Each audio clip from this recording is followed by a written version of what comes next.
नमस्कार दोस्तों, आप सब कैसे हैं। आई होप, मुझे आशा है कि आप सब अच्छे ही होंगे। आइए हम लोगों को क्या पढ़ना है दोस्तों, cell transport across cell membrane. अर्थात दोस्तों, ट्रांसपोर्ट अक्रॉस सेल मेम्ब्रेन का अर्थ होता है कोशिका के आर पार परिवहन झिल्ली यानी सेल मेम्ब्रेन। देखिए दोस्तों, जैसे हमारा मानव शरीर है, मानव शरीर किससे मिलकर बना है, कोशिकाओं से मिलकर बना है, यानी सेल से मिलकर बना है। उसके बाद हमने कोई भी चीज़ खाना या कुछ भी खाएं तो किस में हुआ, न्यूट्रिशियन से में हुआ। फिर हमारा न्यूट्रिशियन कैसे हुआ, यानी स्मॉल खाना हमने खाया, स्मॉल इंटेस्टाइन में गया, उसके बाद वो हमारा न्यूट्रिशियन में कन्वर्ट हुआ। उसके बाद वो हमारा कहाँ आया, ब्लड में आया। तो ब्लड में किसके माध्यम से, आखिर सेल के माध्यम से ही तो हमारे ब्लड में आया। फिर ब्लड में आने के बाद सेल के माध्यम से ही हमारे पूरे बॉडी में हमारी एनर्जी जो भी चीज़ें हैं वो पूरे शरीर में फैली। तो आखिर सेल में कैसे फैली, सेल के माध्यम से कैसे गई। तो इसको चलाने के लिए दो चीज़ चाहिए ना, एक एटीपी चाहिए, एक प्रोटीन चाहिए। तो यानी हमारे सेल मेम्ब्रेन में ये ऊर्जा कैसे एक दूसरे के माध्यम से फैली और हमारे पूरे बॉडी को कैसे संचालित किया। तो हम लोग इसी चीज़ को पढ़ेंगे अब। तो देखिए, ये हमारा सेल है। सेल में कहाँ पे हमारा, देखिए ये हमारा प्लाज्मा मेम्ब्रेन है। तो प्लाज्मा मेम्ब्रेन के माध्यम से ही तो फैलेगा, मतलब एक सेल से दूसरे सेल में ऊर्जा कैसे गई कैसे आई, भाई दीवार है, गेट है, इसी के माध्यम से ही तो होंगी। तो देखिए प्लाज्मा मेम्ब्रेन, यहाँ पर भी हमारा देखिए ये हमारा टोटल सेल है। ये सेल में हमारा प्लाज्मा मेम्ब्रेन यानी जीव द्रव्य झिल्ली के माध्यम से ही तो, देखिए ना, जैसे एक सेल से दूसरे सेल में अगर कोई चीज़ एनर्जी को पहुंचाना है, यानी एटीपी को पहुंचाना है, प्रोटीन को पहुंचाना, तो किसके माध्यम से, पहले इस दीवार को ही तो तोड़ा जाएगा। इस दीवार के ही माध्यम से तो हमारी एनर्जी पूरे फैलेगी, उसके बाद हमारे पूरे ह्यूमन बॉडी में वो सर्कुलेट होगी। तो किसके माध्यम से हमारी ऊर्जा होगी, परिवहन होगा, प्लाज्मा मेम्ब्रेन। देखिए यही हमारा है प्लाज्मा मेम्ब्रेन।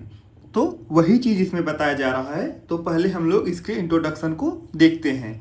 तो इंट्रोडक्शन में क्या कहा गया है, पहले वर्ड को समझिए आप लोग। ट्रांसपोर्ट अक्रॉस सेल यानी कोशिका के आर पार परिवहन झिल्ली, यानी एक सेल से दूसरे सेल में आर पार, यानी कौन कौन से चीज इसके इन दोनों के मिलेंगे। तो वही चीज इसमें बताया गया है दोस्तों इंट्रोडक्शन में। देखिए आप लोग ध्यान से, the cell membrane controls what enters and leaves the cell, यानी सेल मेम्ब्रेन यानी कोशिका झिल्ली यह तय करती है कौन सी चीजें कोशिका में जाएं और कौन सी चीजें कोशिका में से बाहर आए, यानी एक सेल से दूसरे सेल में कौन सी चीजों को जाना है, कौन सी चीजों को आना है, कौन सा प्रोटीन, कौन सा एनर्जी आएगा जाएगा, ये हमारा कौन तय करता है, ट्रांसपोर्ट अक्रॉस सेल। तो पहले हम प्लाज्मा मेम्ब्रेन को थोड़ा सा देखते हैं। तो देखिए मैंने प्लाज्मा मेम्ब्रेन आपको बताया था, इसमें भी देखेंगे हिंदी वाले में भी हमारा यही प्लाज्मा मेम्ब्रेन है यही। तो इस यही चीज़ें हमारी तय करेंगी एक सेल से दूसरे सेल में कौन सी चीज़ें आएँ और कौन सी चीज़ें हमारा जाएँ, यानी जीव द्रव्य झिल्ली प्लाज्मा मेम्ब्रेन। तो वही चीज़ यहाँ पे बताया गया है कि plasma membrane of cell selectively permeable यानी पारगम विच अलाउ, यानी कुछ चीज़ों को अलाउड करती हैं, only some substance to cross, यानी कोशिका की प्लाज्मा झिल्ली चुनिंदा रूप से, यानी कुछ ही चीज़ों को, यानी जो चुनिंदा जो उनके खास हैं, चुनिंदा रूप से पारगम्य होती हैं, जो केवल कुछ ही पदार्थों को पार करने की अनुमति देती हैं। ये नहीं कि भैया कुछ भी चीज़ हमारा आर पार हो जाएगा, यानी ये हमारा है इनको आने और जाने में, ट्रांसपोर्ट करने में कुछ ही चीज़ों को भाई परमिशन दी गई है। तो वही चीज़ यहाँ पे बताया जा रहा है, कोशिका की प्लाज्मा झिल्ली चुनिंदा रूप से पारगम्य होती हैं, जो केवल कुछ पदार्थों को ही पार करने की अनुमति देती हैं।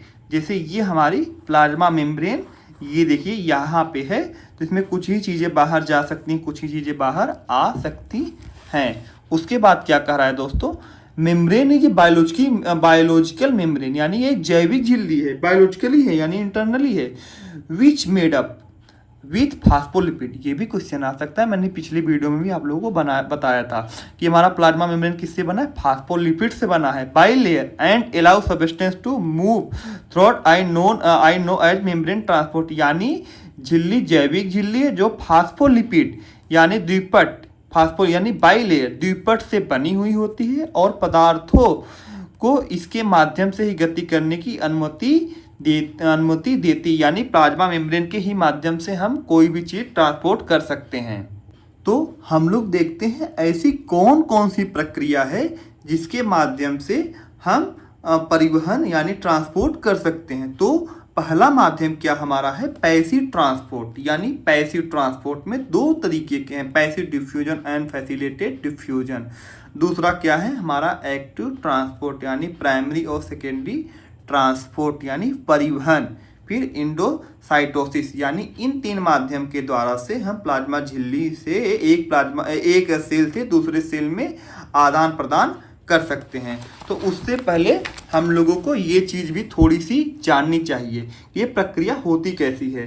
कंसंट्रेशन ग्रेडियंट यानी सब naturally move from the high concentration to low concentration, this is a called moving down the concentration gradient. कभी कभी 2 नंबर में देखा गया है, अक्सर ये से क्वेश्चन आते हैं कि कंसंट्रेशन ग्रेडियंट क्या है। तो इसमें दोस्तों क्या बताया गया है कि ज़्यादा से कम यानी हाई कंसंट्रेशन से कम लो कंसंट्रेशन। यानी आप देखिए जैसे हमारा ये प्लाज्मा 1 है, प्लाज्मा 2 है, तो इसमें यानी कि एक हाई से लो यानी बहुत ज़्यादा मात्रा से लो मात्रा में आदान प्रदान।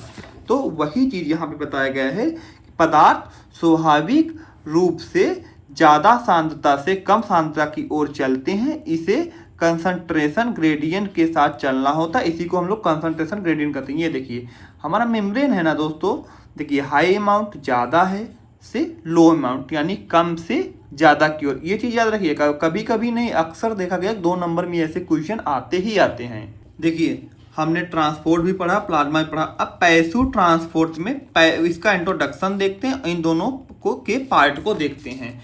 तो पैसिव ट्रांसपोर्ट क्या बताता है कि इन दिस सबस्टेंस यानी इस सबस्टेंस में transport across the concentration coordinate यानी हाई टू लो।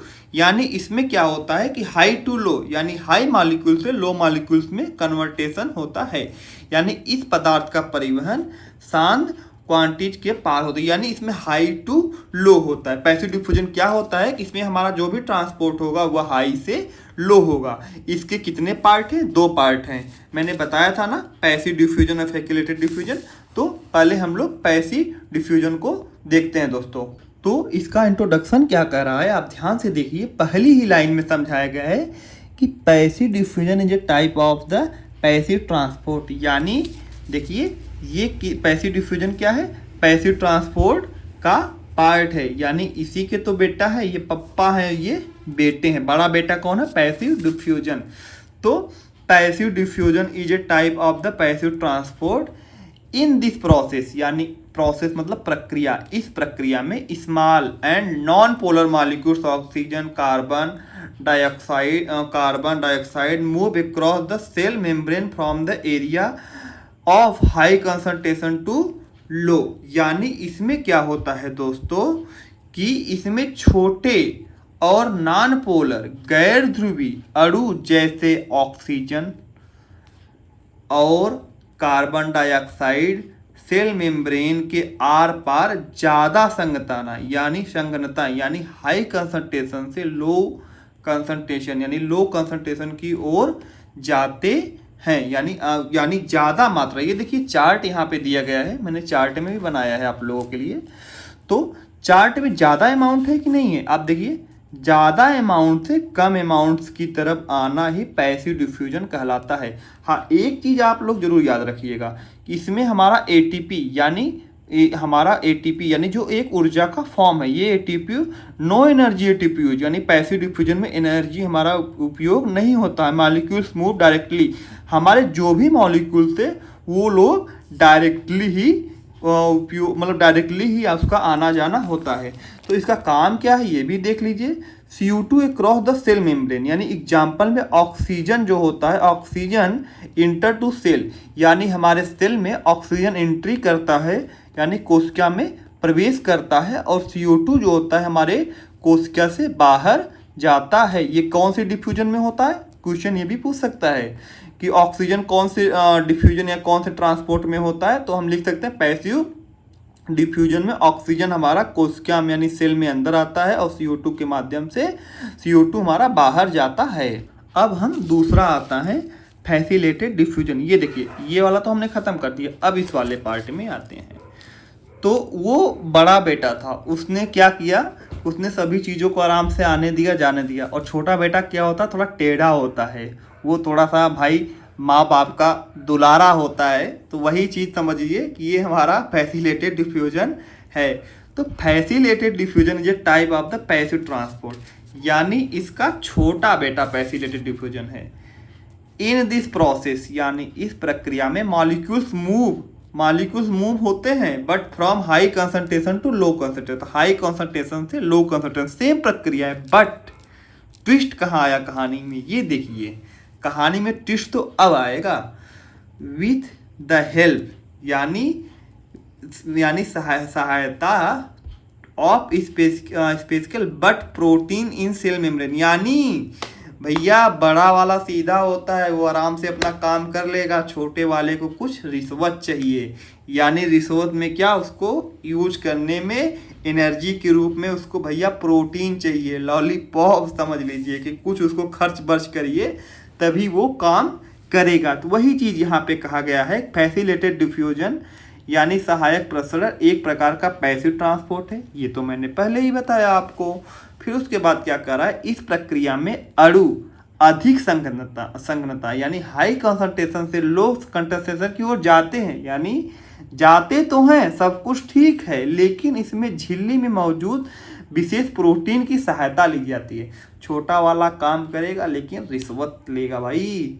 तो molecule that are large on charge polar can not pass directly, भैया डायरेक्टली तो नहीं जाने दूंगा, घर का छोटा हूँ, through the membrane, so the need, यानी हमको भी चाहिए कैरियर प्रोटीन चाहिए तभी काम करेंगे भाई, छोटा हूँ, घर का लाडला हूँ, और chemical proteins to help them, यानी यह प्रक्रिया तब होती है जब बड़े आकार के अणु हो या ध्रुवी पोलर या चार्ज वाले हो, जिन्हें सीधा झिल्ली के पार करना मुश्किल होता है। यानी छोटा वाले को घर का राशन वाला काम दिया जाता है, तो वो बेचारा टेंशन में हो जाता है, तो इस वजह से उसको करने के लिए प्रोटीन चाहिए, मुश्किल होता है। ऐसे अणुओं को कैरियर यानी प्रोटीन या चैनल प्रोटीन की मदद ली जाती है। देखिए, बड़े वाले ने तो आसानी से काम कर दिया, छोटे वाले में कुछ ऐसे तत्व हैं यानी कुछ ऐसे मेम्ब्रेन हैं जो जानने के लिए क्या होता है कि हमें प्रोटीन की आवश्यकता होती है, यानी जैसे ड्रग्स हमारे हो गए। तो entry of the glucose into RBC, glucose हमारा entry of glucose in RBC, red blood cell intestine absorption the vitamin B1 and B2। तो हमने एक को तो निपटा दिया। अब ये एक्टिव ट्रांसपोर्ट को निपटाने से पहले एक शब्द आता है हमारा ऑस्मोसिस, यानी परासरण।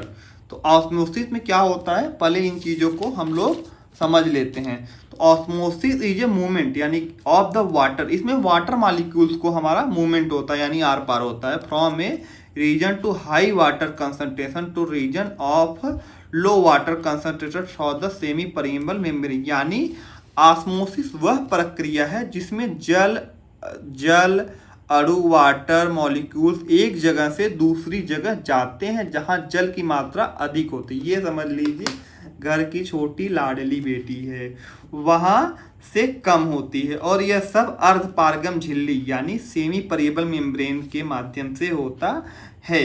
तो देखिए, इनको भैया काम ये अपना आराम से काम कर लेंगे। ये लच्चू घर की भाई पापा की लाडली है ना, तो वही बात है ना, पापा की परी है।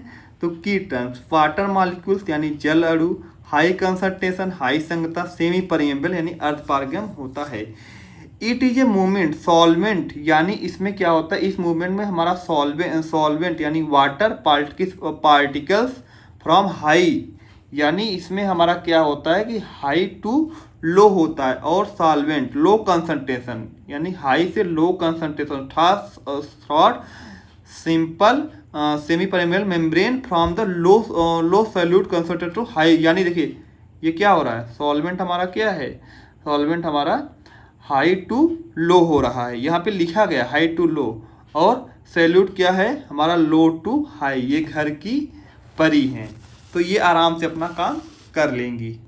अब दोस्तों हम लोग देखेंगे एक्टिव ट्रांसपोर्ट। पहले इसका इंट्रोडक्शन हम लोग देख लेते हैं।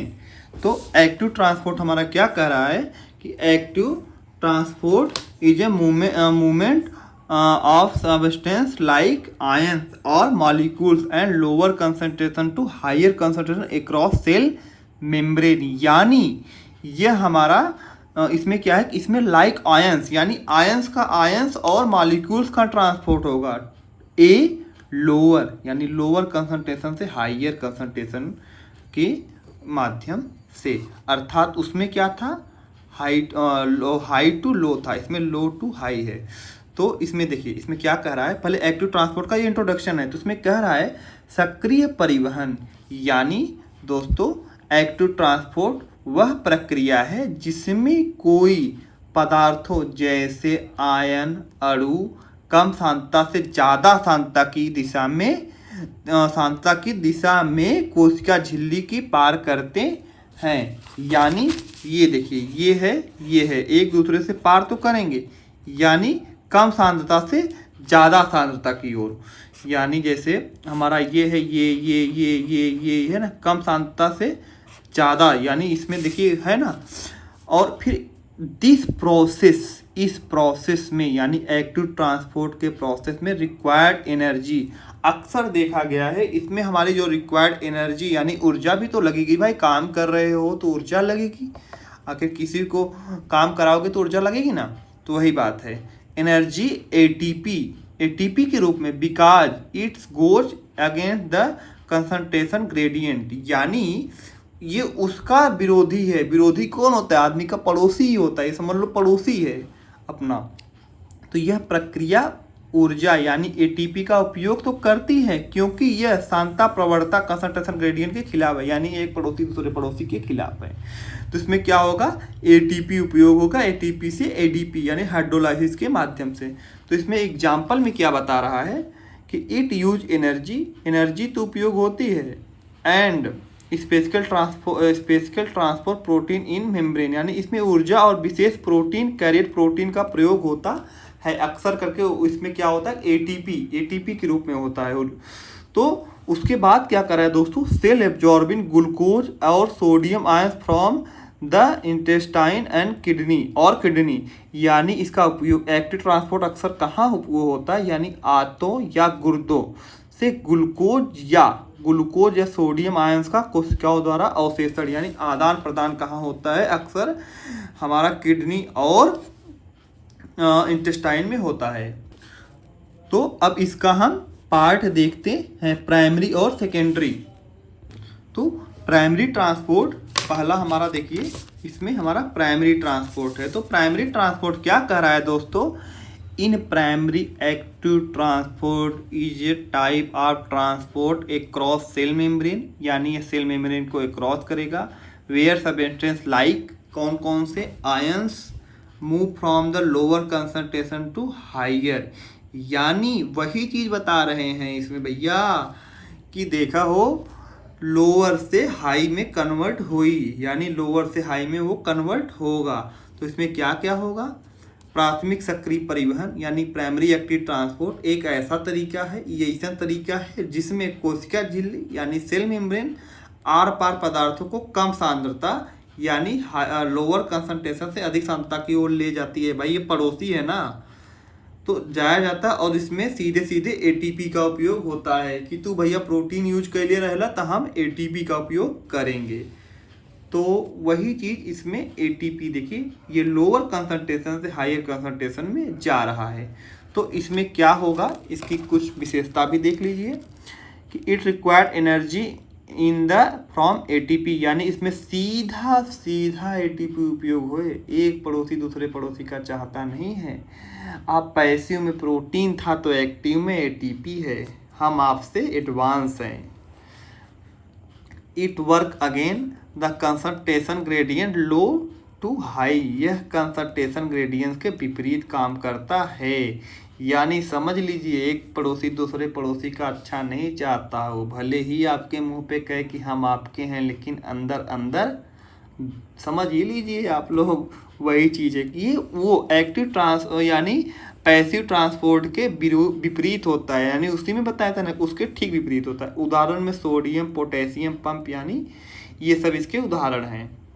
अब लास्ट में आते हैं सेकेंडरी ट्रांसपोर्ट।